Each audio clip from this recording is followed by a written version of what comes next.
그러면 저희 여기 주제를 제가 성체조배와 사순절 이렇게 했는데 어떻게 그렇게 되어갈 수 있을까? 여기서 우리 성체조배 사순절 보면 사순절에는 예수님의 순환과 부활을 이렇게 기억하면서 절제하고 회개하는 기간이다. 이렇게 얘기하고 있어요.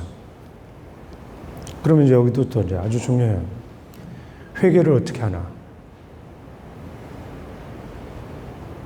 여러분들 고해성사 볼 때 어떻게 고해성사 봐요? 그 방법을 제가 이제 말씀드리는 거예요. 여러분들이 죄가 진홍빛 같아도 예수님은 여러분들을 볼 때 거룩하고 위로운 사람으로 봐요. 그걸 잊지 말아야 돼요. 여러분들을 마귀의 자녀라고 절대 안 보는 거예요. 우리 얘기하면 어둠의 자식이라고. 여러분들은 예수님의 눈에는 하느님의 아들, 딸인 거예요. 아무리 새카맣게 됐더라도.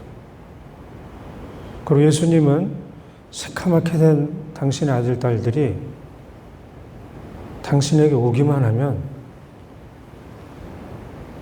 빛의 자녀로 만드셨어요. 그렇게 여러분들이 이제 귀한 분인 거예요. 그리고 예수님이 그렇게 계획을 해서 여러분들 창조하셨고, 그게 잘 인간들 안에서 안 돼서 직접 오신 거예요. 사람으로. 그래서 놀라운 방법으로 우리 죄를 용서해 주시고, 당신이 돌아가시면서 죽음이 끝이 아닌 부활로 여러분들에게 저에게 선물로 준 거예요. 이 선물을 받아 누린 거예요. 그런데도 불구하고 우리는 잘 모르고 또 예수님 없이 막 사는 거예요, 사실은. 그런 사람들이 세상에도 너무 많아요. 그게 마음이 아픈데 여러분들이 빨리 성체조배 회원들이 돼서 그런 사람이 돼서 그 사람들을 위해서 기도해 주고 그 사람들의 삶의 의미를 또 찾아주도록 해야 될 거예요. 그러면 이제 또 한번 보면 나의 죄가 무엇인지 성찰하는데 어떻게 성찰해야 되는가? 이거 아주 굉장히 중요해요. 여러분들이 죄를 성찰할 때 그냥 죄만 바라보면 여러분들 어떻게 되는지 알아요? 악에게 끌려가서 너무 고통스러워하고 희망을 잃고 힘이 빠지고 막 이럴 수가 있어요. 이렇게 성찰하는 거는 악의 유혹에 빠져서 성찰하는 거예요. 이렇게 여러분들이 성찰해서는 절대로 안 돼요. 어떻게 해야 되느냐면은 내 죄를 성찰하고 성찰할수록 내가 기쁘고 내가 생명의 힘이 넘치고 하느님의 사랑을 더 느끼고 이게 제대로 성찰하는 거야. 죄의 성찰을 한다면. 이렇게 내가 죄의 성찰을 하지 않았다면 나는 죄의 성찰을 잘못했구나. 악의 유혹에 끌려가서 비참하게 처참하게 아주 불쌍하게 성찰했구나. 이걸 알아야 돼요. 이렇게 성찰하면은 하느님으로부터 점점 멀어져요. 여러분들이 아무리 죄를 져도 하느님 여러분들을 너무나 사랑해. 대죄인들을 더 사랑해. 가서 이렇게 끌어안고 입을 맞추는 그런 거 우리 탕자의 비유 그 그림 보셔도 알겠죠? 그 탕자가 얼마나 아주 끔찍하게 죄를 짓고 살았어요. 그 내용만 봐도. 그래도 아무런 죄를 얘기도 안 하고 가서 용서해 주시는 분이 우리 하느님인 거예요. 그럼 이거에 맞게 이제 성찰해야겠죠. 그래서 그렇게 하기 위해서 이제 여러분들이 해야 되는 거는, 내가 아무리 죄를 져서 지금 마음이 아파도 죄를 보면 안 돼. 예수님의 사랑과 자비를 먼저 봐야 돼. 아셨죠? 막 내가 죄 때문에 막 이렇게 부들부들 떨리고 막 마음 아프고 그래도 죄를 바라보지 말고 먼저 예수님이 나를 얼마나 사랑하시는지, 그 가늠하다 잡힌 여자를 다 사람들의 논리나 생각으로는 돌로 쳐 죽여야 되겠다고 돌 들고 있는데, 예수님은 사랑 고백을 하는 거예요. 사랑하고. 그렇죠? 또 십자가에 못 박혀 죽은 그 매달려 있는 그 강도, 누가 봐도 잘못한 죄인인데 아주 정말 따뜻한 마음으로 너는 천국에 들어갈 것이다. 이게 예수님인 거예요. 그래서 이 마음을 여러분들이 묵상하고 받아들인 다음에 여러분들의 죄를 봐야 여러분들 스스로도 자기 죄에 대해서 따뜻한 마음으로, 그래서 정말 뉘우치는 게 뜨거운 마음이 오는 거예요. 뉘우치는데 성질 나서 뉘우치고 두려워서 뉘우치고 또 뭐라 그랬죠? 좌절감에 빠지고 너는 인간도 아니라고 얘기하면서 뉘우치는 거는 악의 유혹에 빠져서 뉘우치는 거예요. 이렇게 뉘우치면 그 죄에서 벗어나지도 못해요, 솔직히. 아셨죠? 굉장히 중요하겠죠? 근데 이건 여러분들 스스로만 아니고 여러분들 주변의 자녀들도 잘못을 했을 때 여러분들이 자녀들에게 보여줘야 되는 것은 엄청난 사랑과 자비를 보여줘야 이 자녀가 마음속으로부터 눈물로 뉘우치면서 다시는 안 그럴 생각을 갖는 거예요. 그런데 두들겨 패고 막 이러면은 자존감이나 이 모든 게 다 없어져. 그러고 뉘우친다 해도 속에 화가 날 수가 있어요. 하도 욕을 많이 들어서. 그럼 안 바뀌어. 뜨거운 사랑과 자비를 부모로부터 내가 받았는데 너무나 감사해. 이게 예수님이 여러분들하고 관계인 거예요. 그래서 사랑과 자비를 먼저 묵상해야 된다. 아셨죠? 이게 아주 중요한 거예요. 그래서 여러분들 중에 누구든지 죄를 뉘우쳤는데 죄를 지었더니 성당에 가고 싶지가 않아. 점점 꺼려져. 또 막 이런 거는 잘못 뉘우쳐서 그렇죠. 예수님 안에서 죄를 뉘우쳤다면 죄를 뉘우칠 때마다 힘이 더 생겨. 뉘우쳐서 사랑의 감정에 복받쳐가지고 더 사랑에 넘쳐 흐르는 게 예수님 안에서 뉘우치는 거예요. 이해가 됐죠? 그래서 여러분들이 죄를 성찰할 때는 어떻게 해야 돼? 하느님의 자비와 사랑을. 여러분들 주변에 있는 모든 사람도 여러분들에게 잘못을 하면 여러분들이 첫 번째 보여야 되는 것은 하느님의 사랑과 자비로 그 사람을 따뜻하게 해주면 이 사람은 내가 무슨 잘못을 했어. 너 잘못했잖아. 따질 것도 없이 이 사람은 마음속으로부터 뉘쳐서 여러분들에게 사랑과 감사하는 마음을 마음속에 아주 강하게 새기고 살 거예요. 그렇게 하는 게 죄를 뉘우치는 거예요.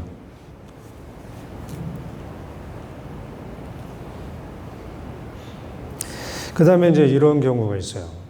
저도 죄를 졌는데 고해성사를 봐야 되는데 뭐 사람도 많이 서 있기도 하고 신부님이 없어. 근데 갈 때마다 그래. 그래서 영성체도 못하고 그래서 안 가. 그러면 돼요, 안 돼요? 이럴 때는 여러분들이 고해성사를 보려는데 볼 수 없는 거잖아요. 그때는 영성체 하셔도 돼.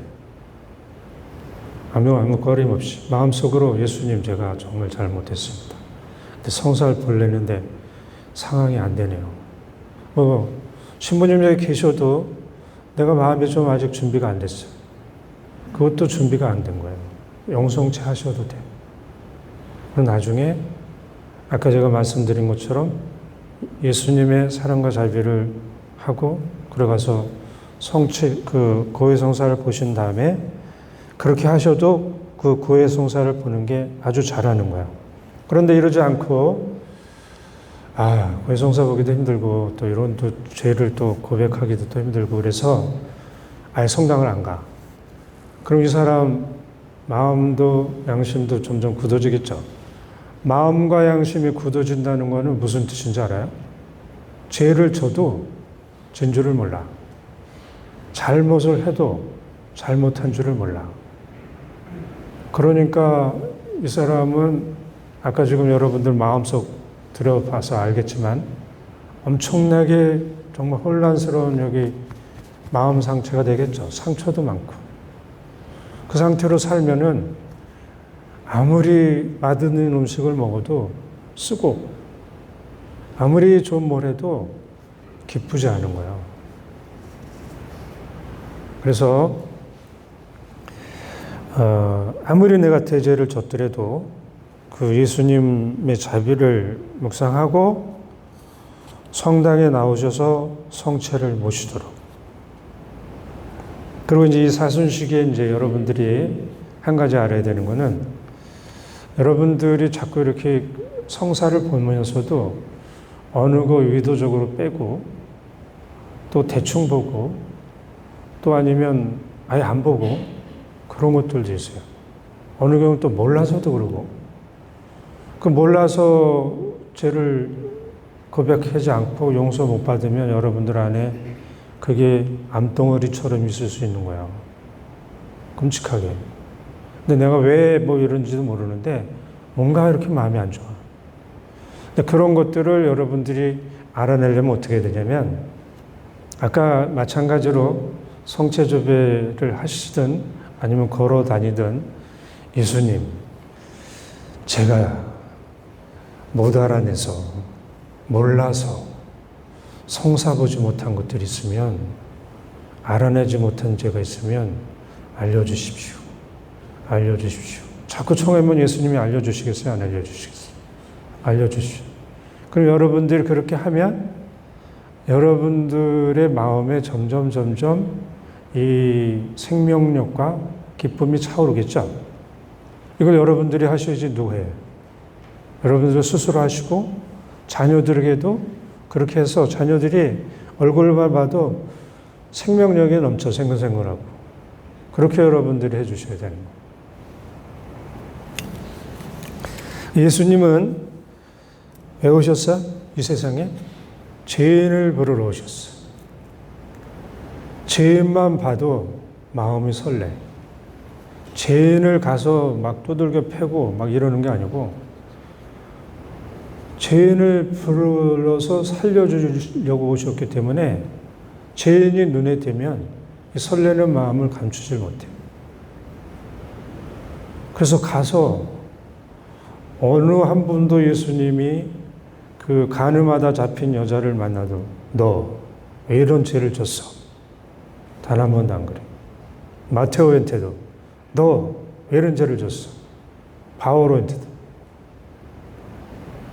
자비로우신 사랑과 자비가 그 사람들 안에 들어가면 마테오는 내가 가진 재산의 반을 남겨주겠어. 어떻게 하겠어? 자기 스스로 하죠. 근데 너 마테오 너 그렇게 살면 돼? 안 돼? 이러면 마테오 성질 나가지고 그냥 나가버릴 수도 있었겠죠. 그래서 하느님의 사랑과 자비가 먼저 해야 된다는 거는 아주 중요하고, 그거는 나에게도 여러분들에게도 적용되는 거예요. 아시겠죠? 그러면 이제 죄에 대해서 잘못 생각하는 거. 여러분들이나 저나 죄에 대해서 잘못 생각하는 게 있어요. 그게 뭐냐면, 여러분들은 죄라고 하는 거를 십계명을 어기면 죄라고 생각할 수 있어요. 또 세상의 인륜을 어기거나 그 윤리적인 것들, 뭐 법을 어기거나 여러 가지를 하면은 죄라고 생각할 수 있는데, 예수님은 그걸 죄라고 생각하지 않아요. 왜 그럴까? 그게 어디 나오냐면은 요한복음 16장에 나와요.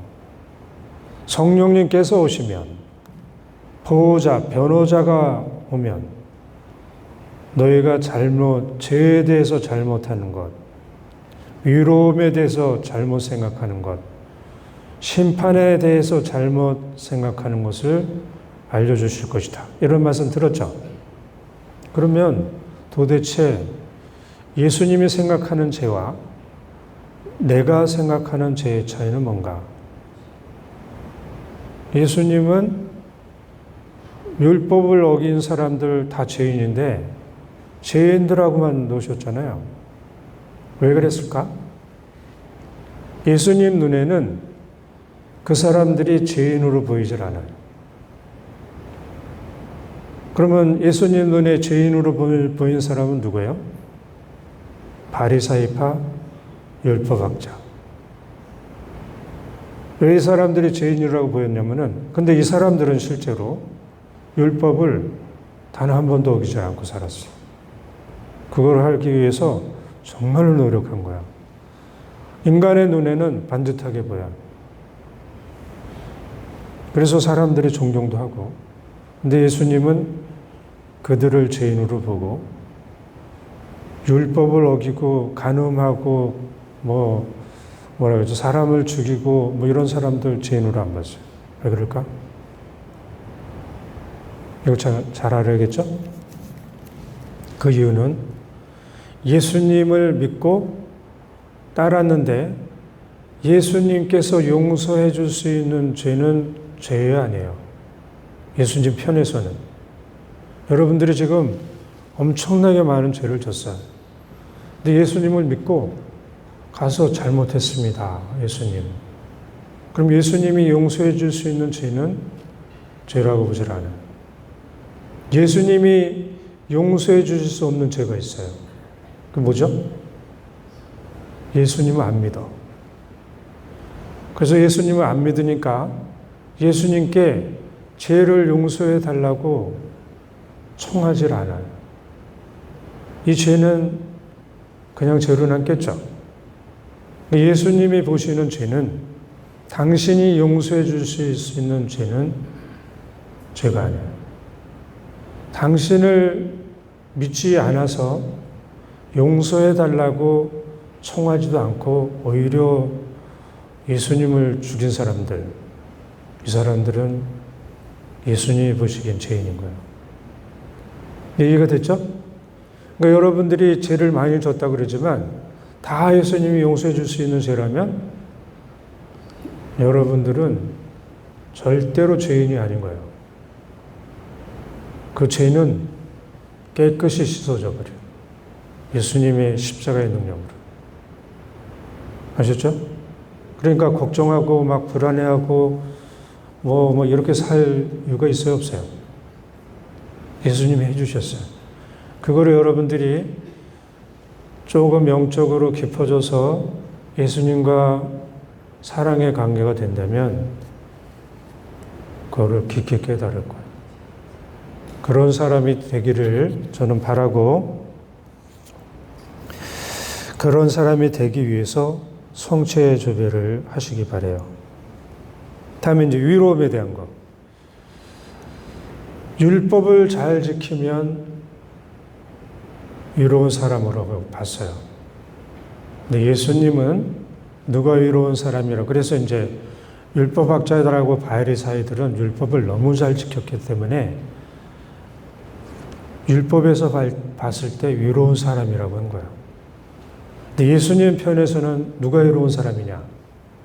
내가 십계명을 잘 지키고 인간의 도리를 다 하고 그랬다고 해서 이 사람이 위로운 사람이라고 예수님은 절대 안 봐요. 이게 우리가 잘못 알고 있는 위로운 거예요. 위로운 사람은 누가 위로운 사람이에요? 예수님이 위롭게 해준 사람. 그래서 여러분들이 예수님께 저를 위롭게 해주십시오 자꾸 청해서 이미 여러분들은 세례를 받아서 위로운 사람인 거예요. 근데 그것이 완성되지가 않았어요. 완성돼 가는 과정인데 대부분은 완성돼 가는 과정에서 세례받고 잊어버려요. 그래서 완성이 안 됐어요. 그러나 위로운 거는 마찬가지예요. 그래서 완성돼 가는 방법은 예수님께 자꾸 위롭게 해달라고 청해서 예수님이 여러분들을 위롭게 해주시면 여러분들은 위로운 사람이 돼요. 그 다음에는 이제 심판에 대해서 예수님이 심판을 하시는 분이에요? 구원해 주시는 분인 거예요. 예수님이 이 세상에 오신 거는 심판하러가 아니고 구원하러 오셨죠. 근데 우리는 잘못 생각해서 내가 죄를 짓거나 또 성당도 잘 안 다니고 또 나쁜 짓을 하고 그러면 예수님이 나를 벌하고 심판하는 사람으로 잘못 알고 있어요. 예수님은 그런 사람을 가엾게 여기고 정말 연민을 가지고 사랑하시는 분인 거예요. 이거를 여러분들 마음속에 꼭꼭 새겨야 돼요. 이게 심판에 대해서 잘못 생각하는 거예요. 누가 심판을 받느냐? 예수님이 그렇지 않다고 생각하는 사람은 이미 심판을 받았어요. 그게 누구냐면은 악의 세력이라고 예수님이 사탄은 이미 심판을 받았다. 그렇게 얘기하는 거예요. 예수님이 누구를 심판해? 여러분들은 자녀들이라 심판하겠어요? 여러분들 자녀들 잘못하면 감옥에 가두고 막 사형 선고시키고 막 이래요? 아무래도 절대로 안 그러겠죠? 자녀인데.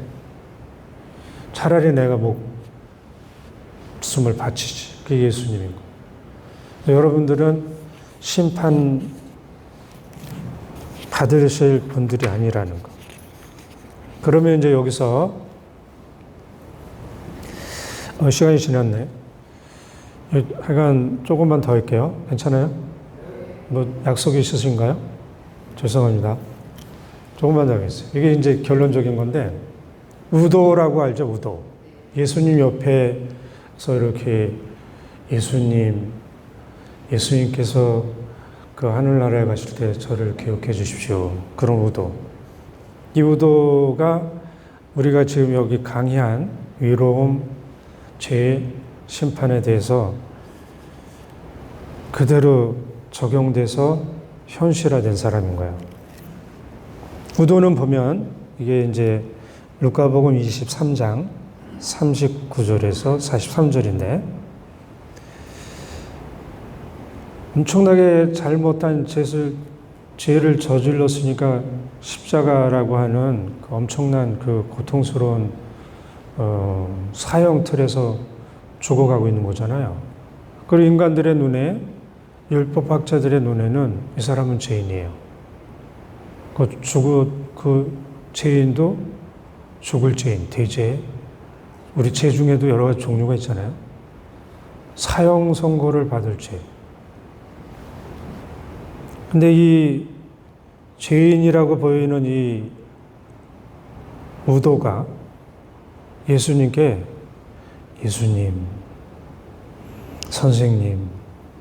선생님의 나라에 들어가실 때 저를 기억해 주십시오. 이 한마디로 했어요.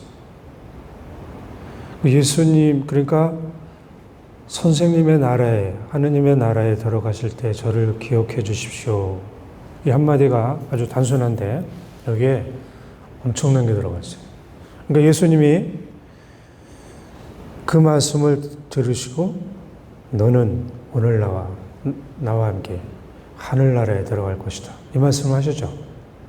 우리가 보면 이거 좀, 아니, 뭐 예수님 그렇게 콩먹듯이 그렇게 갑자기 그렇게 하셔도 돼요? 도대체 이 사형 선고를 받은 이 죄인에게. 그런데 아까 제가 말씀드린 그 내용에 다 있는 게, 이 우도는 예수님을 하느님으로 믿었죠. 예수님 믿죠. 그래서 하느님 나라 들어갈 때 저를 기억해 달라고 그러는 거예요. 그러면 이 우도가 지은 죄, 예수님이 용서해 주지 못할 죄가 있어요, 없어요? 예수님 눈에 죄인이에요, 아니에요? 아니죠. 예수님이 용서해 줄 수 있는 죄는 죄가 아니에요.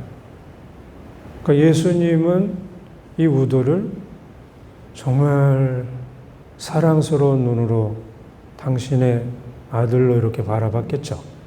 마지막 순간에도. 그런데 그 자리에 누가 죄인이에요?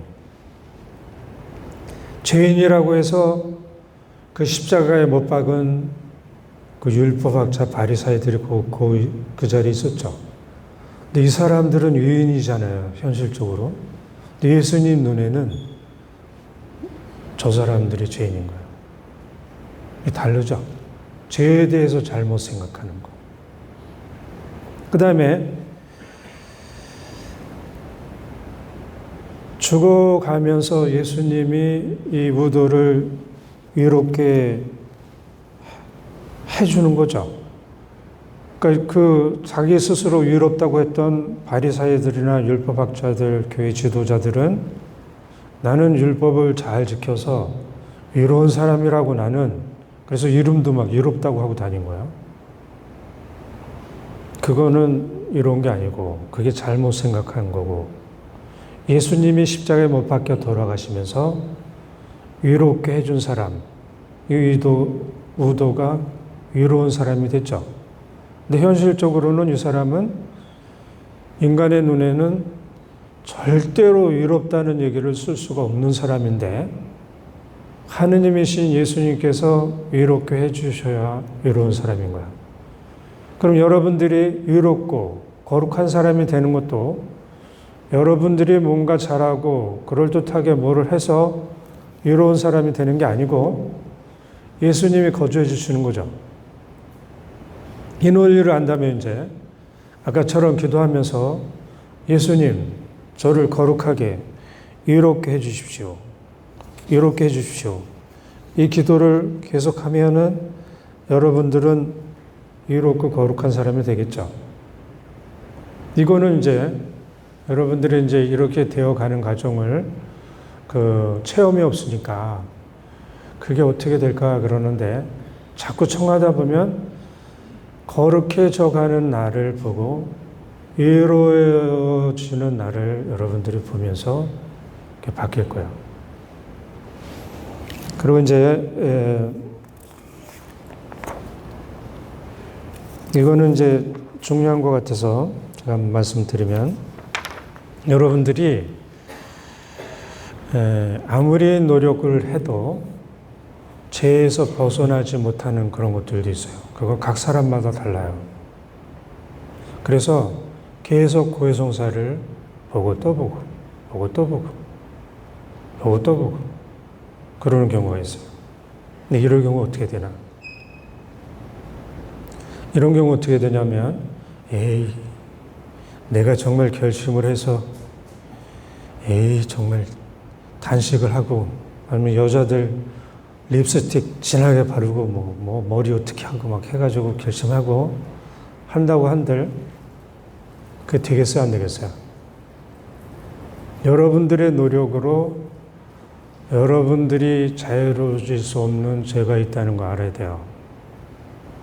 그거 때문에 모든 인간들이 예수님 앞에서 예수님, 아니면 여러 가지로 괴로워하면서 살 수가 있어요.